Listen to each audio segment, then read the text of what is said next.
everybody, welcome back to part 2 of what gear do I need to get into wing foiling, or now we can really talk about foiling and SUP foiling itself as well, because we are going to be talking about boards and foils in this part 2 video. Yes, understanding about the foils and what boards you should be looking at, whether you want to get into wing foiling for the first time or maybe even transition onto SUP surf foiling as well. So just like in part 1, I'm going to explain what we've learnt and found out over several years of using foils, because after all, if you can understand why these foils and boards are designed the way they are, that's going to let you find the best board and foil for you.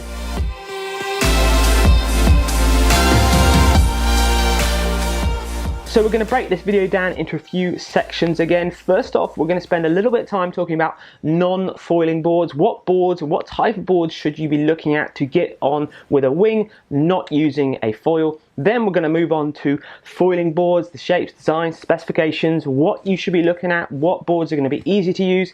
And then we're going to be talking about foils, everything around foils, the main foil front wing, the size, the shape, the design, the mast length, the fuselage. We're going to go over all of those things. And also, I will say there is some really good information on the internet, some really good videos made by maybe the designers of the foils in particular, that will give you some really good information. If you're after those more technical questions and really how the foils really work, definitely search out some of those videos. In this video, we're going to give you more of a basic look. We're still going to talk about how the foils work, but try not to get too techy, to keep it more of a intermediate beginner level so you can really take it all in and learn from it. So first off, let's clear all these foils away and focus on boards first. So first off, now let's talk about non-foiling boards, because probably a lot of you are going to come into the wing surfing, wing dinging, whatever you want to call it, side of the sport using a non-foiling board to start with. And it's a really good place to start because it allows you to really understand about how to use the wing and get your tacks and your jibe sorted out, managing to stay upwind, and then you can transition onto a foil board and it will be a lot easier because you won't have to worry about using the wing because you've already mastered that, and then you can focus on just using the board. Now obviously there's two routes here. You've got inflatable boards and you've got composite hard boards. Now just remember, you can get into winging with almost any board as long as you can stand on it, but definitely there are going to be some boards which are going to lend themselves to be easier to stay upwind and stop you drifting downwind, which is going to be the most common thing that happens to you when you start windsurfing. There's a lot of brands now that are actually making specific non-foiling wing boards, like Ensys, which we're using in our SUPboarder Pro test at the moment, where they've got two mini side fins on the side there which stop the board from going downwind. If you have an inflatable paddleboard or a hard paddleboard already, but you want to install these types of fins on your board, you can actually do that with systems such as drift stoppers, which go around your board, clip underneath and help that board exactly the same as if it was a purpose-made board as well. Generally, the more fins you have on your board, the bigger the fin as well, the better you are going to be able to keep yourself at moving upwind. As far as a board is concerned itself, size-wise, it's going to be a board that you're comfortable to stand on. And as I said, a lot of you maybe already have this board in your quiver, 10.6 by 32 inches, something that's nice and floaty and easy to stand on. It is worth mentioning that if you do use your wing in windier conditions and you go out with a hard composite board, which will have more rail shape at the back of the board and a thin down rail compared to an inflatable paddleboard, it is going to be easier to bite and grip and even plane with your board. And much more like a windsurfer then, you're using the planing surface of the back of the board, and a hard composite board will respond much better than an inflatable paddleboard when it gets windy with your windsurfer. Moving on to foil boards, that is where it can get a little bit more technical, and sizes and dimensions do make a bigger difference.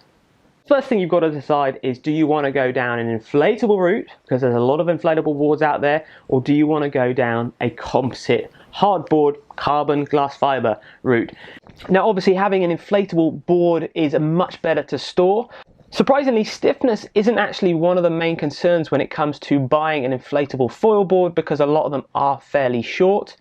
You will find the biggest thing is the bottom shape and design the brands can put on their composite boards, which they can't put on their inflatable paddleboards, and that does make them easier to use when it comes to surf or wing foiling.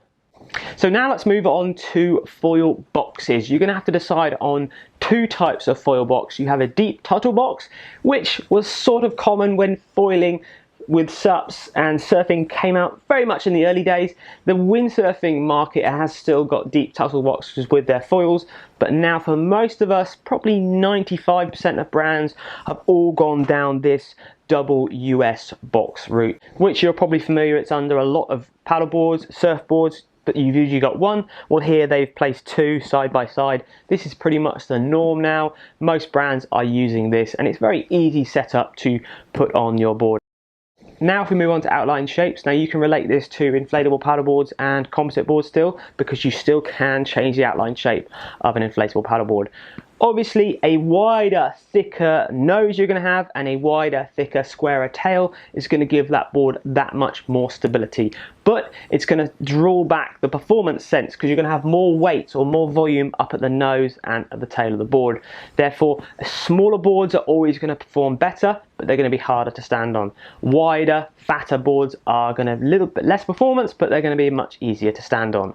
When it comes to the length of the board, the longer the board, just like with paddleboarding or surfing, the more glide, the more speed you're going to have, but only when you're not on the foil. So obviously, if you're paddling into waves, if you're learning to SUP foil, a longer base board with a bit more length to it is going to be easier to catch the wave and get you up onto the foil. And it is actually the same with wing foiling as well, but if you have a shorter board, you will find it easier to pump the board up on to the foil using the wing as well. So a shorter board can help, but it's a little bit more beneficial for a more intermediate foiler than the real beginner foilers.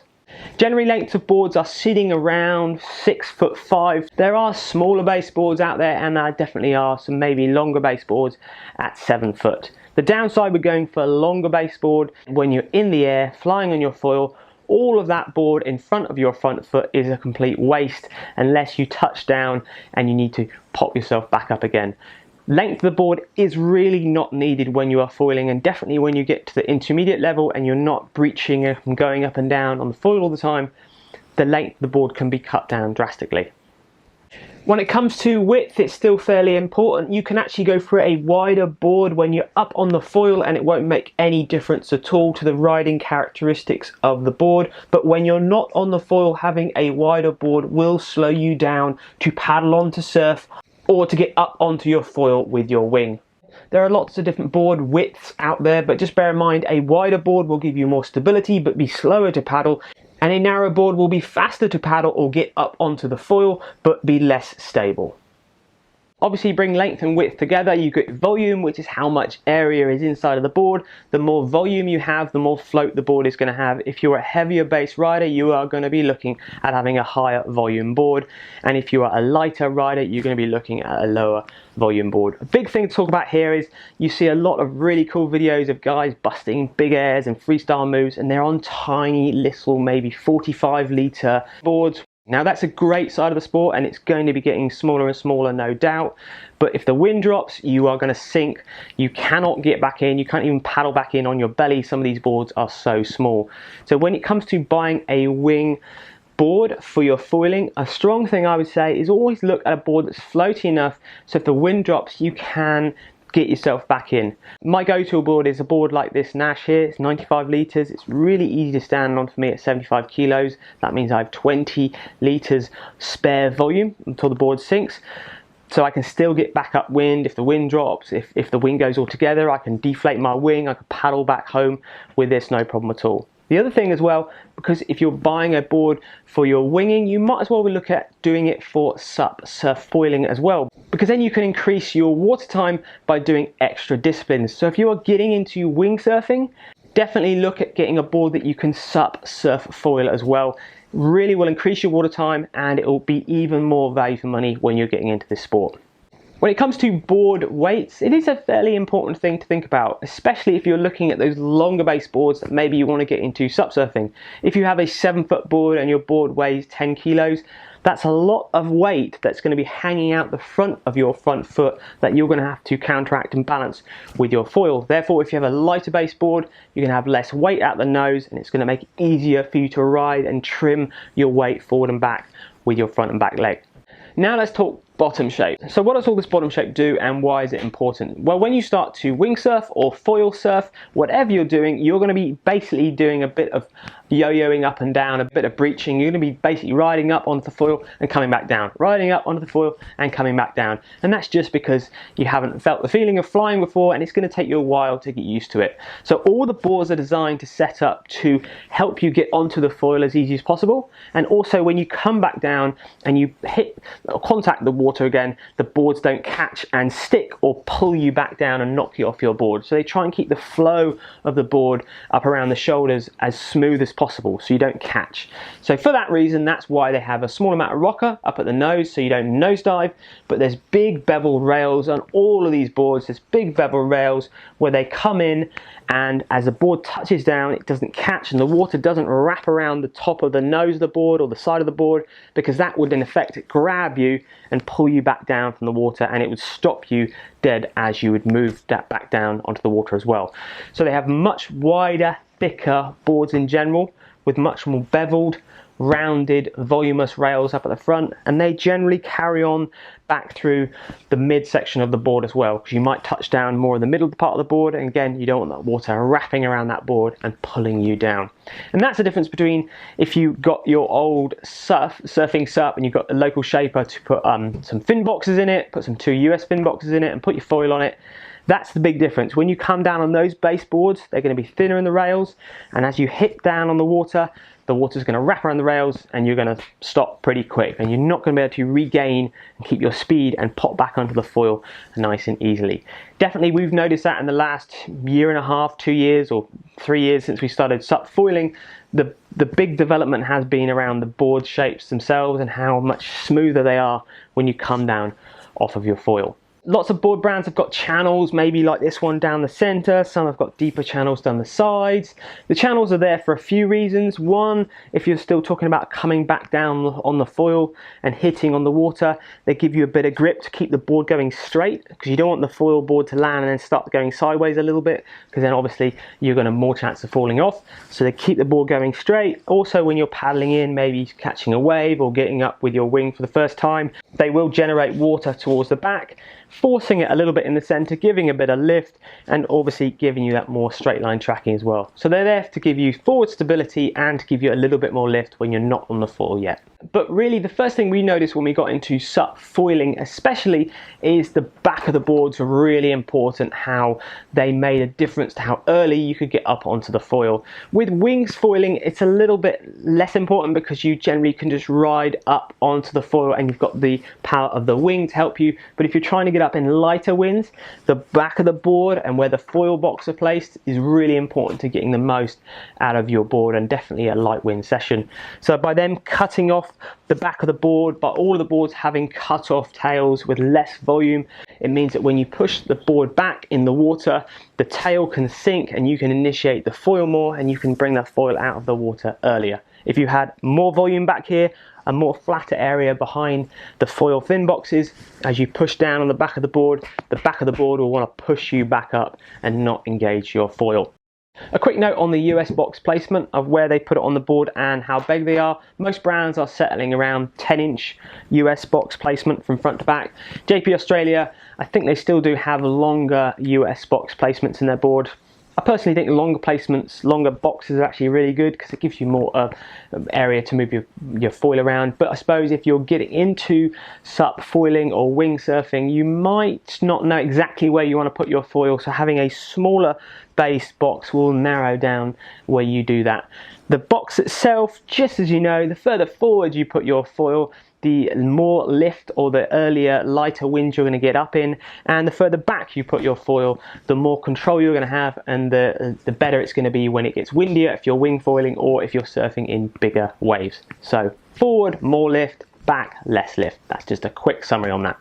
The next thing we're going to talk about is something that we get asked a lot on SUPboarder: foot straps. Should I use foot straps? What do we think of foot straps? What foot strap setup is best?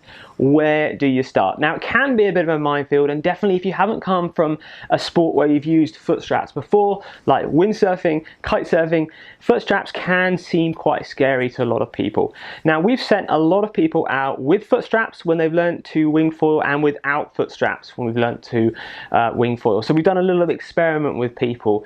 The general consensus is still it's easier to learn with foot straps because they give you a really good idea of where your foot placement should be on the board. And after all, when you're sup foiling, whether you're on the surf or getting into winging, foot placement is the most important thing to have nailed down. If your feet are in the wrong place, you will fall off before we even get up onto the foil. I find that using foot straps allows me to get way more control when I'm on my board. It allows me to stay on the board more, maybe when I would have fallen off without foot straps, and to pump and get up early, whether on a wave or using my wing. Foot straps is way more efficient at getting the board up on the foil early. But honestly, it is a complete personal preference. If you do not like the idea of putting your feet in foot straps, or you've had maybe ankle injuries in the past and you don't want to go anywhere near enclosing your foot in something, then obviously go without foot straps. But I would urge you, I do think it's easier to start off and get going with foot straps. As far as foot strap placement is concerned, let's answer a few of these questions. So first off, you can see there's two boards here. You've got this Gong inflatable board and you've got this Nash board here. The Gong inflatable board is sort of more, let's call it a windsurf traditional offset foot straps, both angled out from the center there. Generally, that is a very nice foot strap setup for winging because you're slightly over to one rail a little bit more, and you find it a little bit easier having your foot sprayed forward. The other popular foot strap placement is where you have a foot strap along the center line. I personally like this foot strap more because then it's better when I want to transition into surf. I do like having my feet directly over the center line of the board. Now, there are loads of different combinations. You can have it slightly offset, you can have two in the center, you can have it, like I said, the more traditional windsurf based setup. The choices are out there. The one thing I will say is when you're buying a board, definitely look at the boards that have got foot strap plugs, as I said, but also have got more angles, more offset positions that you could put them in. Even if you're not going to be using them and you're saying, I'm not using foot straps, you might change your mind. And if you've spent all your money and you've got a board without foot straps, I do think it's worth an investment in getting one that has got the foot strap plugs all in place. So in an ideal world, this Nash would have extra foot strap plugs up here and up here, so then I could ride it if I wanted to like that, but I can't at the moment, so it has to stay in that position there. And most boards that come with foot straps as standard or foot strap plugs have got rear foot straps as well, except this Gong one here you see has not got a rear foot strap. It's just got the two front foot straps. The Nash and then the Cabrini and the JP, all the other boards you've got, they have got a back foot strap as well. I have heard some people that just use a front foot strap in general, and even if they've got a back strap they don't put it on, and that's a personal preference thing again. I will say, out of my sort of history of using a lot of straps in the past with kitesurfing and windsurfing, I've had a lot less injuries when both my feet have been in the straps and I've fallen off and taken a hammering. If I have one foot out of the strap, that's when my body can twist, and that's when I have had more potential, when I have had twisted ankles and stuff like that. So having both feet in the straps, I would say, is better, definitely when it comes to falling off, than having one foot in the strap. But not having a back strap does allow you to move your foot around on the back of the board, and if you're using it with a more traditional windsurf or wing surfing offset strap placement, that can be beneficial, not having a center back strap. There's loads of different types of foot straps you can get on the market, and as with all brands, they're going to be coming up with loads of stuff that they can sell you, different things, different footing attachments, different types of straps, and we will be looking at more of those in the future. If you've got any personal feedback about your foot straps and how you're finding them, what ones you finding the best, if you've learned which did you find it easier with foot straps or without, please let us know in the comments section below. It's a personal preference thing. Give it a go, let us know your thoughts. But buying a board with foot straps and plugs is definitely a good idea if you can. So I hope you're with me still. Now we're going to move on to the foils. Yes, we're going to be getting a little bit more technical, but get a beer, get a cup of tea, and let's get through this together. And hopefully at the end of it, you will know exactly what's going on underneath your board.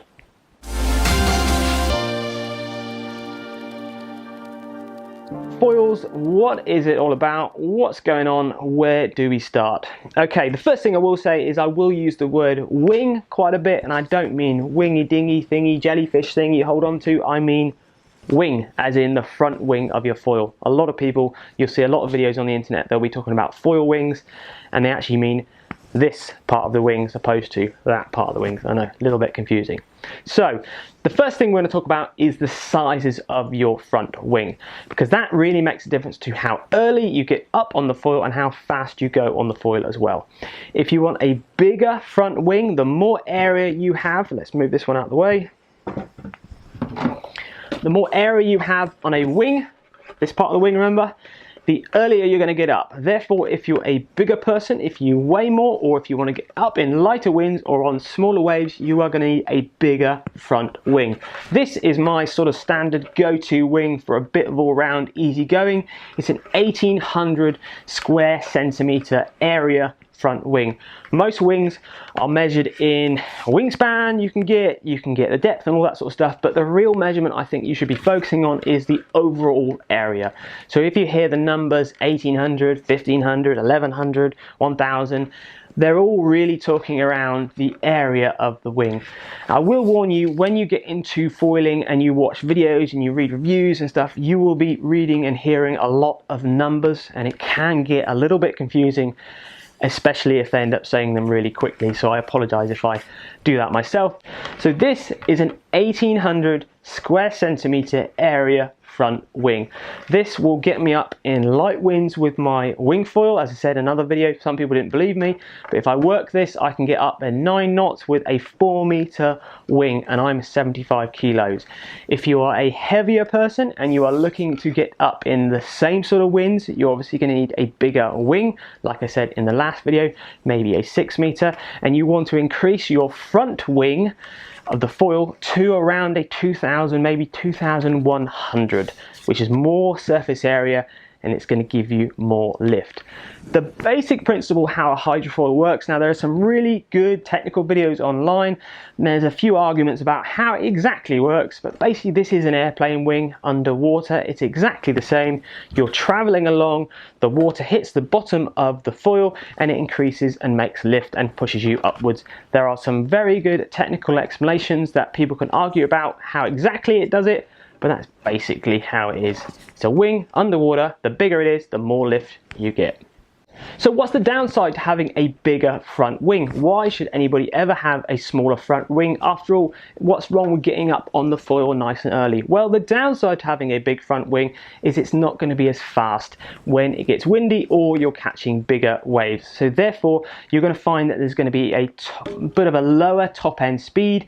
And in a lot of cases, you will find that when this wing gets really at that top end speed, it will want to take off. You will not be able to control it, definitely at the beginner level, and you'll find that your wing will start to breach out of the water. You will start to porpoise. You will start to launch yourself out of the water because your front wing of your foil is giving you too much lift.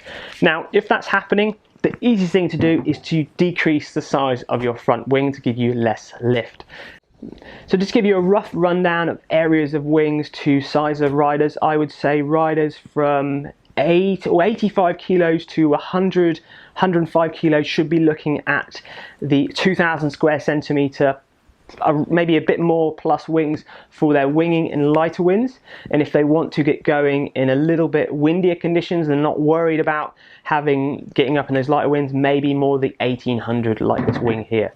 If you're a moderate weight rider like myself, 75 kilos, let's say 70 kilos to 85 kilos, you could be looking at a 1500 centimeters front wing to a 1800 centimeter front wing like this one. Obviously the bigger the wing, the lighter wind you're going to get up in. If you're a lighter paddler, lighter rider, you want to go winging, you want to go sup foiling, I would say probably not go any smaller than 1200, probably more like 1200 to 1500 square centimeters would be a nice size for you to get into the side of the sport. Now we're talking about beginners here, we're talking about getting you up and foiling for the first time. And remember how I said with wings, with flying wings, how the bigger the wing, the more stability you have, generally the less twitchy it is. It's a bit the same with the foils as well. If you're having a longer, larger wing that you're maybe using in lighter winds or smaller waves, it's going to be more stable and feel more planted in the water than a shorter, narrower base wing would do. So it's exactly the same as wings in the air. A wider, bigger area wing will feel more stable when you're foiling, especially for the first time. But that's only one part of the wing, that's just the area. Let's move on to the depth or the profile of the wing. How thick is this front edge? The basics to it, the thicker the front edge, the lighter wind you're going to be able to get up, or the smaller waves you're going to get going in, the more lift that you're going to have. But again, that is what slows the wing down. That is what makes the top end less. Having less profile here is going to be able to make this wing go faster through the water and stay more controllable. But the thicker the wing, the more lift it's going to mean, and the easier as well it's going to be able to control as well, because the less likely it's going to want to turn up and down, the more planted it's going to feel and go through the water. So when you're starting off, having a thicker wing is a bit easier to use than having a thinner base wing. If we look at these other wings here from Starboard, these are some of their new wings that are coming out. This is the E-type. It's a thinner base wing up here, so it's a bit of a compromise between the two. It's not as wide or as deep in the profile as the Axis here. It's a thinner wing, so it's going to be a better top end, maybe a bit more performance, but not as forgiving as having a deeper profile in the front there. So thicker profile, easiest to use, lower speed you're going to get up, but the top end speed is going to suffer, and it's not going to be so performance driven, which we'll speak about in a minute. Now I want to move on to high aspect ratio and low aspect ratio. Now you remember the chat we had with the wing video, similar sort of thing. We're going to be talking high aspect ratio, low aspect ratio. So here is a wing here, and here's another one from Axis, two wings, high aspect ratio, low aspect ratio, this one here. So high aspect ratio is a more performance wing. It's going to allow you to go faster and give you more control at top end speeds. Low aspect ratio, remember this one, is going to give you more lift. It's going to be a bit easier to use. It's going to not go to the higher end speed, and when it gets to the higher end speed, it might start to breach and give you too much lift. Also, bringing in the depth and the profile, let's put that one back a minute. This high aspect ratio wing has a much thinner profile, so it's going to be a little bit harder to get going, maybe a little bit more technical to use, but again, it's going to handle that speed. It's going to handle going faster because of the shape and also because of the depth. You will notice that high aspect ratio wings like this sort of shape are getting more and more popular at the moment. A couple of years ago, it was all about this sort of classic shape for a lot of people. The real advantages to these high aspect ratio foils is they allow you to move the front wing in and around the water so much quicker because you've got less depth. So pumping when you're moving your board up and down with your legs to generate speed and keep on the foil is a lot easier with a foil like this because there's less depth there and you can trim the foil up and down very quickly, and there's less profile in the front. So a high aspect ratio wing, just from the level point of view, you could be an intermediate foiler. You haven't got to be a really good foiler to get on a wing like this, but you have got to know how a foil works and how a foil reacts in the water. You can get up in light wind still with a foil like this compared to the other more traditional shape foil, but again, you're going to have to know how to work the board and pump the foil to initiate, to get that first bit of lift to get you going. So it's a little bit more technical to use, but it's got a much higher end performance, and a lot of people out there will be transitioning onto these types of foils into the future. The classic low aspect ratio wing is still the easiest to get up and going on, so if you're getting into wing foiling or surfing foiling for the first time, this is still the go-to foil. As I said earlier, it's got more of a bigger outline profile, it's a little bit more stable in the water. Having that thicker front edge makes it very easy for you to ride up onto the foil and not have to concentrate and think about how to use the foil. So from your first foiling steps or your first foiling flights, the low aspect ratio wings are still much easier to use, and definitely something that I would advise you looking at.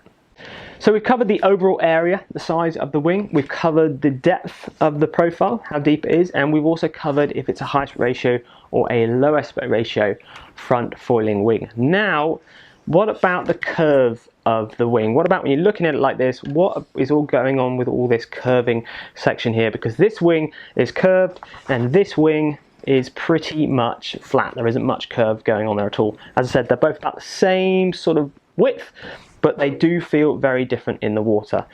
The easy way to explain it and understand it is if you put a curve in a wing, as you turn and bank your wing around, it changes the angle of how the water hits the bottom of the wing, and also it changes how much the wing potentially will come out of the water. If the water level is here and you're carving around, this wingtip is still in the water, which means it's really effective and it's giving you a good amount of control. If we take the same wing, this one, and we do the same maneuver, the water level is here, as it's coming around, you can then see the wingtip is actually coming out of the water, and that one on the starboard E-type was actually bent around, so it's still in the water. Now that's all well and good saying that in practice, but I know that a lot of top surfers out there, sup foilers and foiling surfers, are breaching or getting their full wingtips to come out of the water and still carry on, but it means it's a little bit more technical to use. It means you're going to have to feel that wingtip as it comes around, so having a wing with more of a curve in the side is going to be easier for somebody who's not at that higher level. So the wingtips themselves, the more curved they are, the more support they're going to give you through your turns, and a slightly different feel they're going to give you when you're riding your board and carving it round turns. The other thing that's also worth looking at, which is probably more prominent in this one, which is this is actually an X-type wing, is the actual sort of gull shapes, the actual angles of the wings as they come off the sort of fuselage body. They're coming off at this angle. The further out, the more dihedral they have. When they go onto one side, that's going to be sticking out at this angle, which means it's going to give you more lift on the inside edge. It's going to keep the speed going. It's going to find it very easy to go from wingtip to wingtip, carve back and forth, which is why a lot of surfing foils have more dihedral in the more gull shape, which helps you carve from left to right. So if we look at this one here, is again the axis, you find that there's not much dihedral wing or gull shape at all. It's just a curve. The nice thing about having that curve is really easy and smooth. It's not going to catch you out. You can just carve around, carve back and forth. It's very smooth and easy. Again, more of a beginner entry level wing. It's got a nice bit of curve, but nothing drastic, no gull shapes, but it's going to suffer with the performance. Not going to be so high end, not so much speed, not going to give you that top end performance maybe with your pumping, but a lot easier to get going and up and foiling for the first time. Another thing that's worth noting about these flatter base wings is they might be really efficient and fast and nice for pumping and give you a good level of performance. Because they've got less curve in them like they have the more traditional axis there, they actually will start to, if you feel it, start to track sideways a tiny bit, and they find that they can do that easier than they can if they're curved. It's something that when you start riding these sort of wings, you'll notice they do start to track and feel a little less directional than a more traditional curved base wing. Another thing that separates this being more of an intermediate based wing opposed to the more classic curved base wing. I will say a word of warning or a caveat to back myself up on this, that wings are changing, as in foiling wings are changing a lot. Every 6 months there's a new wing coming out with a new design that somebody's coming up with. I know the Kiwis are really on it. There's a lot of really good designs coming out of New Zealand. Armstrong, Axis, there's loads of other good SUP brands coming out there. They're working a lot on wings, a lot of foiling wings, so there's a lot of action down in New Zealand. There's so much design coming out and it's happening so quickly. This might all totally change in 2 years, and all of what I've said so far might be total gobbledygook. Don't think it will be, but there will be compromises where this wing will transition into that wing. This wing may have flips on the tips there. This wing, maybe it'll come up the other way where he's saying, oh, the lower part of the turn, it gives it more support. There's loads that will change. The basic principles of the area and the depth, they're still there. And at the moment, the wing tips, that's what we're all finding, and that's what the current market is saying right now. Okay, your mind gone yet? Because we're just about halfway through. That was the more complicated stuff. Let's move on to the mast lengths, which is a little bit easier to understand. So this is your mast. This is what attaches to the bottom of your board and holds your foil on the top of it. Masts come in two different constructions really, aluminium and carbon. Carbon is stiffer and lighter, aluminium is a little bit more planted and definitely heavier. The advantage to carbon is it's going to give you more of a performance, and as you carve through the turn it's going to be more reactive and give you a stiffer spring back. Some performance riders prefer carbon, some performance riders still love aluminium.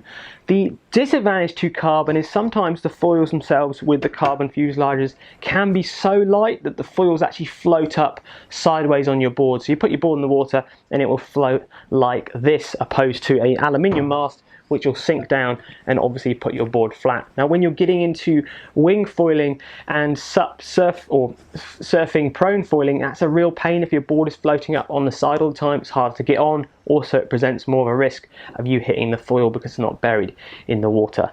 The disadvantage to the aluminium is heavier, it's harder to carry down the beach, and this gives you a different feel to the carbon-based foil masts. The verdict's out personally with me. I don't mind either at the moment. I'm happy riding the Axis style aluminium mast, and I'm happy riding a more performance carbon mast. Again, carbon, like always, it's a bit sexier to look at, and it's lighter, and it's generally going to give you a little bit more performance. But the guys at Axis will probably argue that and say aluminium gives you a good, different feeling of performance, and that's why they stick with the aluminium masts. So the lengths of the mast, this is a really easy one. The bigger the mast you have, the higher out the water you're going to go, and the bigger the crashes are going to be.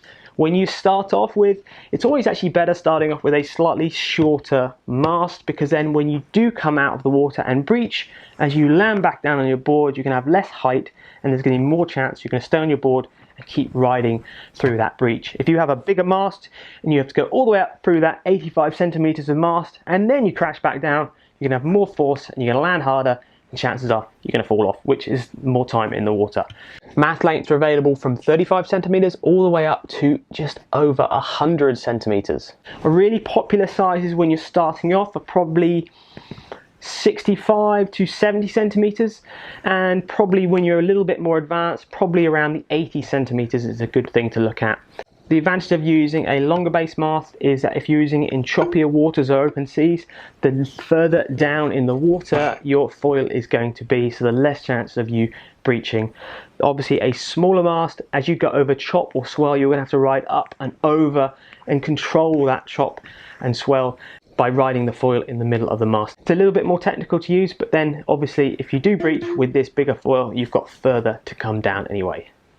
Other things to consider when you're buying your mast is obviously if you're using it in our lake or estuary, or where we do a lot of our testing off of where we're based here. It's quite shallow water, so using these longer masts, we've got to wait for bigger tides, we've got to watch out for a few rocks, so the shorter masts are just a bit easier. So if you're going to be using it in inland lakes, shallower waters, definitely smaller masts would be better for you.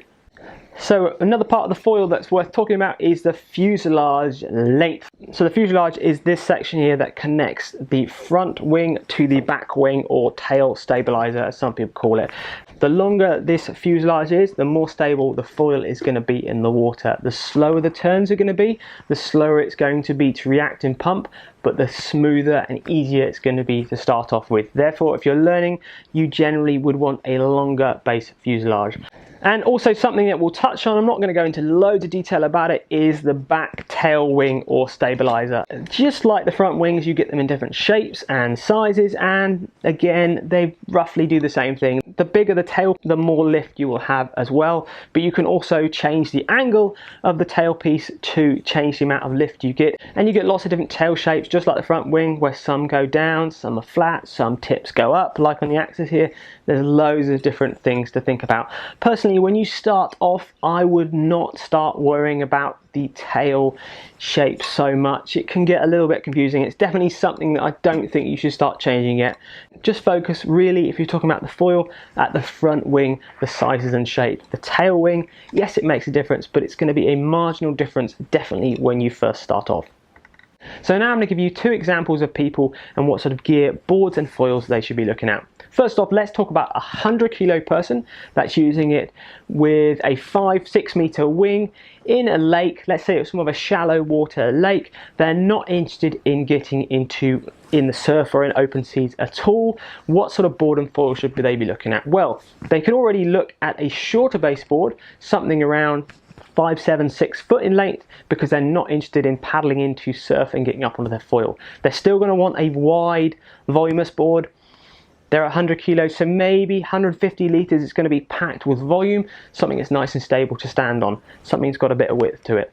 Foil wise, You're a heavier base rider, so you're going to want a bigger front wing. Definitely it's going to be 2,200 square centimeter area on the front wing of the foil itself, and the shape, you're going to be going for the more low aspect ratio, classic shape, thicker front profile with a small amount of curve that gives you a good stable feel on the water, something that's really nice and easy to use. Mast length, you're going to be in a lake, maybe shallow water, and also there's going to be less chop on that water as well, so you could go down to more of a 60 centimeter, 45 centimeter mast length. Giving that length less obviously means that when you do breach, you're not going to crash so hard, and it's going to get you up and get you learning faster. On the other hand, let's look at a 65 kilo rider that has a 4-meter wing that is going to use their wing surfing in estuaries or sea, and they want to get into surf foiling as well. What sort of gear should they be looking at? Well, definitely they should be looking at a board with a little bit more length to the other person. 6'3", 6'2", 6 foot at the shortest, because they're still going to want to paddle in and learn to sup foil with their kit as well. Volume, yes, it can be a lot smaller than the other person, obviously because they're a lot lighter. Still maybe sitting around 115 litres, 110 litres in volume, because you want something that's nice and easy to paddle. But remember, a little bit longer in its length. Foil wise, you'll probably still keep the front foil the similar shape, low aspect ratio with a small amount of curve, big thick profile, because you still want a very easy foil to use, but definitely you're going to drop the size. You're probably going to come down to 1,500, maybe even 1,300 square centimeters in area, because you do not need that amount of lift because you're a lighter paddler or winger. When it comes to mast length, you're going to want a little bit longer mast because you're going to be using it more choppy waters and open seas, and you don't want the foil to breach all the time, but you don't want to go too long because you're learning and you have to get off the beach. So definitely something around 82, 85 will probably be a bit too big, but maybe around 70 centimeters in length would be a good happy medium between a smaller mast and a bigger mast that will be better in those choppier waters. So there we go, there's a load of information there about boards and foils. I hope it was useful, I hope it all made sense, and please, if you have any comments or questions, please let us know. I hope you've watched part 1 for on the wings. If you haven't watched that, go check that one out as well. Also look out for our SUPboarder Pro test, which we're going to be doing in a number of weeks, where we're putting all our wings into the test. I think at the moment we're sitting around 12 wings, which is a lot of wings that we have to get through, and that will only be on SUPboarder Pro, and we'll put them all head to head and give you a completely honest, impartial answer about which wings are best for which types of people. So definitely, if you're getting into winging and want to find out about wings and which one to buy in 2021, you've got to check out that video. Thank you very much for all the support so far. Give this video a like if you found it useful. Thank you very much. We'll see you next time on another SUPboarder video.